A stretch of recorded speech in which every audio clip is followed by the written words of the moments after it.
Hey, it's your boy Sean, and welcome to the show. And today we're gonna do something we haven't done in a long time, and that's play another game of What Would You Rather. And this time we're gonna do 3 versus 1, and we're gonna call this the American edition, because if I don't, when I put it in a tag, YouTube's gonna be like, yeah, you didn't say that, so you can't have that tag.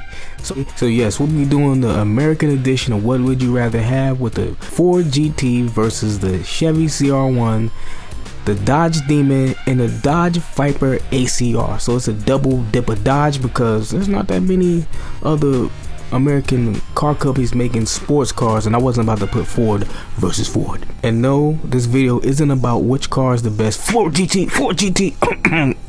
Got something in my throat.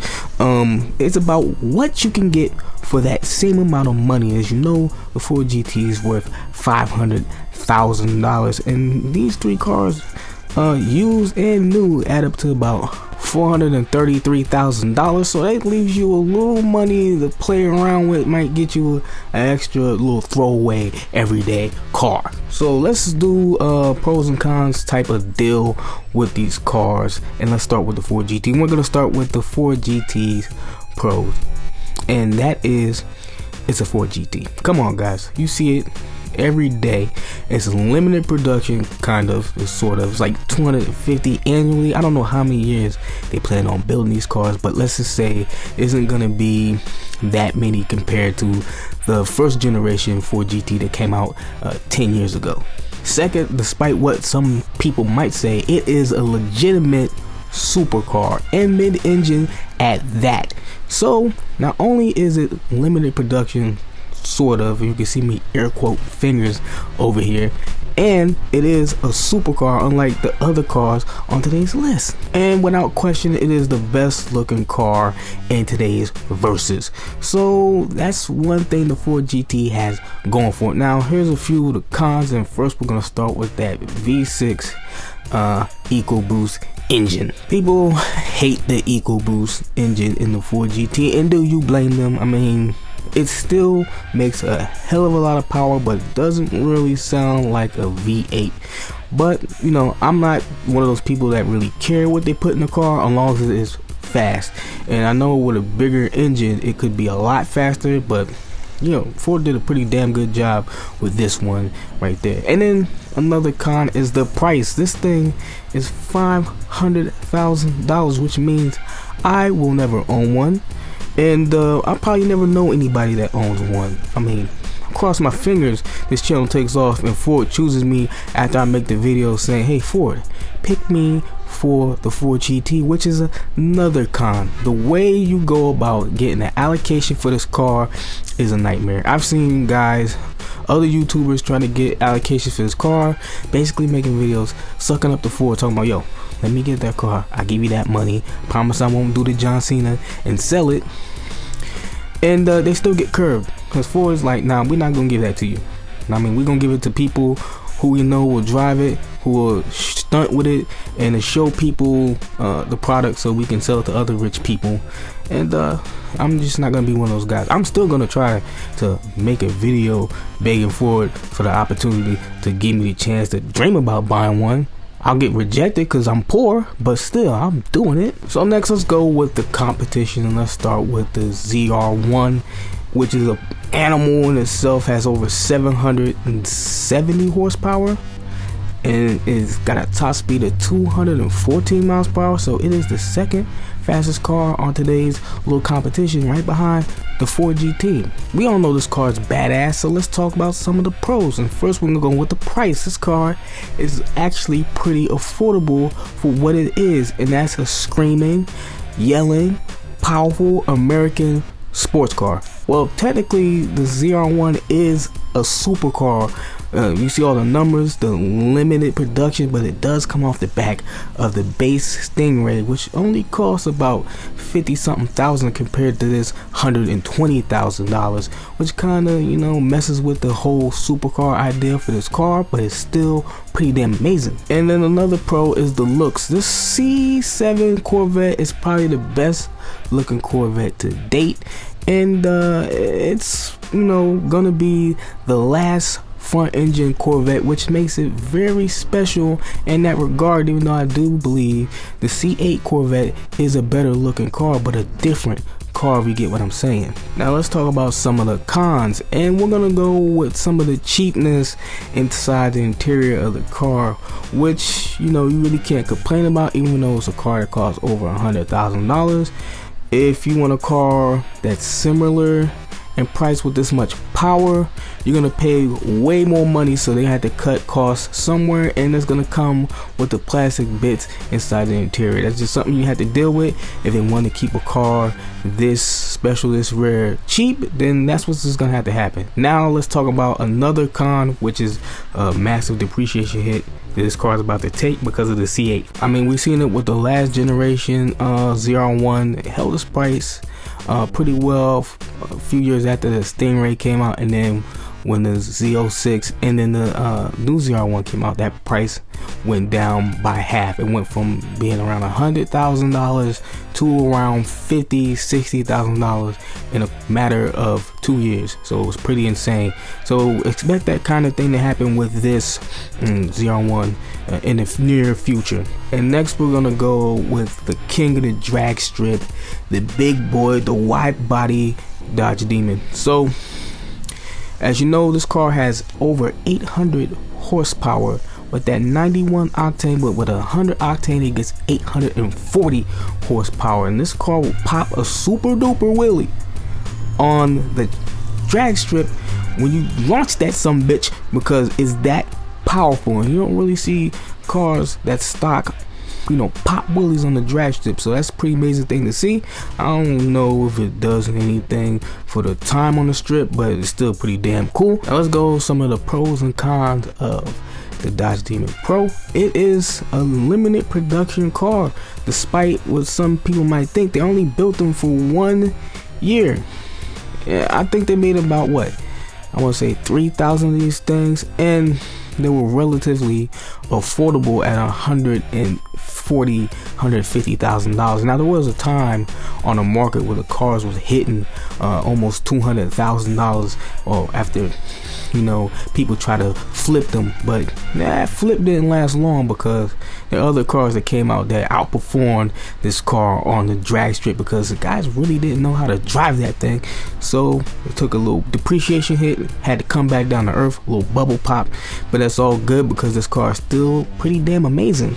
Another pro is this car is 215 pounds lighter than the Hellcat, which is amazing for how powerful this car is. Another pro is this car only comes with one seat, but you can have the passenger seat and the rear bench seat put back in the car for only $1 each. Now that's pretty crazy and insane, and for only $1, I mean, I wouldn't put the seats in there, but if you were that guy who wanted it every day, you're a Hellcat, you have the opportunity. Now here's some of the cons. This car is so damn fast that it's been banned from the drag strip by the NHRA. Here's another thing, the Nitto tires, they ain't good for the road, man. You're not supposed to drive this car on the street. It's a drag car. When it was first going to sell, the Dodge had a whole damn waiver saying, yo, don't drive this car on the road. And you signed that waiver, and if you drove it on the road and anything happened, that was on you. They told you that this car wasn't meant for the road, so if you put it on the street and you crash into something, then that's all on you. Dodge is like, nah, we ain't got nothing to do with that. We told the fool not to drive the thing. He signed the paperwork, and now look at him. Shit out of luck without a car. They call it a Demon for a reason, so just remember that. So next and the last car on today's little I want to call it a head-to-head, but it's not, because I'm not driving any of these cars. The Dodge Viper ACR, and this is the only V10 on today's list, and it's probably not even the most it's the least most powerful car out of all the cars. It's also the slowest, so we'll get to that in a minute with that pros and cons, but it is a V8 and I'm pretty sure it can be tuned, and this is the track focus version of the Dodge Viper. And I thought about doing the GTC for this, or the track pack, or track attack, whatever the hell they want to call it, version of the car, but the ACR is a version everybody knows and loves. So let's talk about some of the pros with the ACR. It has a V10, which means this car should sound pretty damn amazing, bone stock, unless they did something to drown that noise out. You know how governments are about emissions and these cars making so much damn noise. Also, this car is a manual. Well, technically speaking, all the cars in this Versus, except for the Ford GT, is a manual, and I probably should have brought that up beforehand, but I kind of forgot. But I'm bringing it up here right now for you guys. The car is a manual. Also, this car has a pretty good ride for a Dodge Viper, which means it's not gonna rattle you to death and try to kill you while you're driving down the block. I guess it's because they did something with the suspension, made it a lot, less stiff, so it doesn't, break your back. This car has a better handle than the other, which is likely due to that massive wing on the rear of this car. And it's track focused, so it's made to be planted directly to the track, which is why the handles are pretty damn excellent. Now let's get into some of the cons. And the con that might bother a few people, this car's top speed is only 177 miles per hour. It is a track car made to go fast around the track, not in a straight line. So other Vipers got top speeds of over 200 miles per hour. This car does not, and for some people who care only about speed, that's a little bit of a letdown. And that's probably the only con for me when it comes to the Viper ACR. This video is getting longer than it should, so let's get to the end result. Which car will I take? Will it be the Ford GT, or will it be the Viper, the Demon, and the ZR1? And for me, and it's probably no surprise, it's gonna be the Ford GT.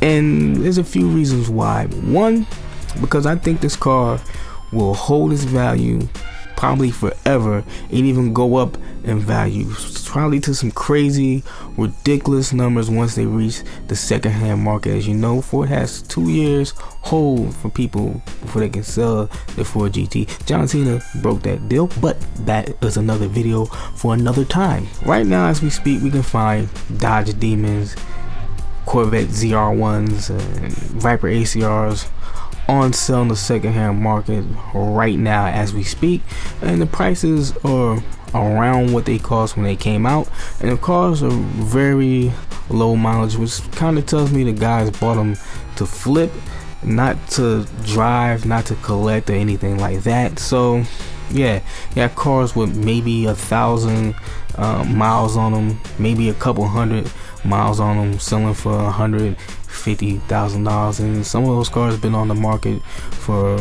months now. Nobody's looking to try to buy your second-hand Dodge Demon because maybe you couldn't drive it or something. I don't know. I just have a real issue with paying $430,000 for these three cars, because there's going to be a massive depreciation hit, especially with the ZR1. When the C8 ZR1 finally comes out, that car will come down to earth. It will be reasonably priced, and then anybody can get one. And let's keep it a buck, the Hellcat Red Eye is basically a reskinned Demon without all the drag strip stuff. Dodge is even putting wide body kits on Hellcats and scat packs and stuff like that. So you really don't have to dole out all that money to get a Demon, especially if you're not going to be taken to the drag strip, and it's not even allowed to be at the drag strips now. So there's that. And as you know, Dodge discontinued the Viper. They're no longer making them things, so the ACR probably hold its value pretty well, which is strange that Dodge couldn't sell them, because they sell the Challengers and Chargers no problem, and those cars haven't had a redesign in 8 and 12 years. So it's got to be something with the marketing and competing with the Corvette, which is a lot cheaper and basically has similar performance. So people were like, I'm gonna just buy the Corvette and whatever after that. And the bulk of my decisions in this episode comes from what the owners actually experience from the car. I'm living vicariously through them, especially Smee. When he came out to America in his Ford GT, I didn't actually get to see it, even though I do work at the airport. He had it delivered. I just wasn't at work that day. Watching him modify and spec his car was pretty amazing to see. And as a guy who actually wants to own a Ford GT, I hope I get to experience that in the future, even though I can't afford the car. But it is what it is. And then there's, you know, Mike of Street Speed 717. His whole experience with the ZR1, you know, he basically owned 3 of those things. You know, he got rid of the first 2 for whatever reason. He was really into McLaren at the time, but now he's back into Corvettes, doing his thing and killing it as usual. And this ZR1 he owns right now is actually pretty damn amazing. Probably the best Corvette he's owned. And you know, I would actually love to experience that whole Corvette thing myself, even though I really can't afford to do so. Maybe a Stingray in my future, maybe. I don't know, we'll have to wait and see. Alright, now this video's got to be one of the longest videos I ever made. I wasn't really intending on that. I would cut it down to 7-8 minutes, but YouTube likes long videos, and by accident I made this one really long. So if you stayed for the whole video, I really appreciate you guys.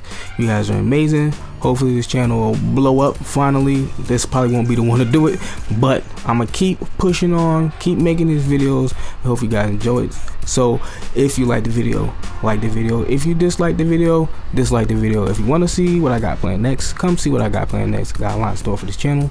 Really want you to be there with me. With that said, I'll catch you later.